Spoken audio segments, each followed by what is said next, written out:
Nagpagula karon og komento ang kaning professional boxer nga si Jeronimo Jerry Peñalosa. May kalabutan sa nahimong pamahayag sa pareho ni ining boksingero ug iya usab nga ginidolo nga si People's Champ Manny Pacman Pacquiao. Matud pa ni Jerry, mas misaludo kini sa nahimong baruganan ni Manny. Mas lalo ko hinahangaan dahil namin yung may namali siyang kasalanan. At least alam natin na humingi siya ng paumanhin sa nasaktan niya.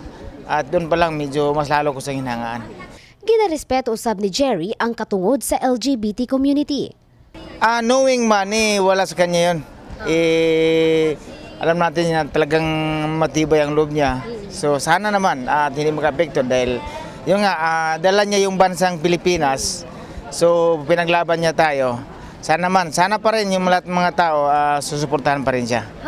Bisan ng kalyado ni ini nga si Mayor Ronel Rivera ang mipadayag usab sa iyang sentimiento, may kalabutan sa maong issue. Well, for Congressman Manny, I think na overexpress lang yung opinion when it comes to same-sex marriage. No? But basically, Manny is a very good person, kabalumanta. So right away, nakita man po nato nga he said sorry no, sa iyang mistake o sa whatever na nabitawan niyang salita.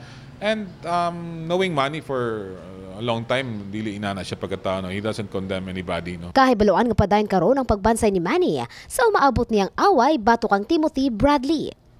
Ang panagtuo si Peñalosa nga walay negatibong epekto sa training sa maong mga issue.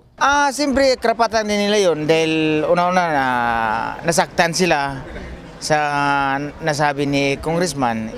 Karapatan natin, irespeto natin yun dahil tao lang po tayo. Sana po magkaisa tayo. Kahinumduman nga una ng migula sa mga balita, ang pagkomento ni Manny may kalabutan sa same-sex marriage o ang pagkumpara niya sa LGBT nga duna sa usa ka mananap. Faith Dandoy, Brigada News.